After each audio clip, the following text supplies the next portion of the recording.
गच्छके तत्मां जज्ञातर्मुकुदः सम्प्रदं मृडदाज्यं वधो गच्छागच्छग्रे वायुं यान आरम्यां ग्राम्याचके तत्मां जज्ञातर्मुकुदः रजत्सामानिजग्रे यन्दागं दुजग्रे तत्मात् अजत्तत्मादजागता तत्मादत्मा अजागन्दा एके चोभया ततः यज्ञरे तत्मात् तत्माज्जाता अजापयः यत्पर्णं व्यदतः कथिताभ्यकल्पकं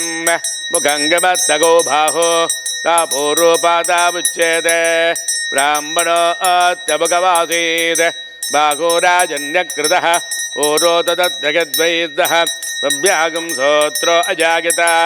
चन्द्रबाबनतो जातः तट्टो सूर्यो अजागता मुखागिन्द्रच्चाग्नित्या प्राणाद्वागिरजागता नाभ्या आसीदन्तरिक्षं प्रेष्टाद्योत्तमवर्तदा बभ्याम्बो विद्युषस्तोत्राद् तथा लोकाकुम्भकल्पयन् वेदाकवेदं वरुणं महान्तम् आदित्यवर्णं तव दत्तु पारे सर्वाणि रूपाणि विजत्ततेरः नामानि कृत्वा विपदनिगदात् दाता पुरस्ताद्यमुदा जहारा चक्रप्रविद्वां मृदचदत्रः तमेवं विद्वान् अमृतहिगम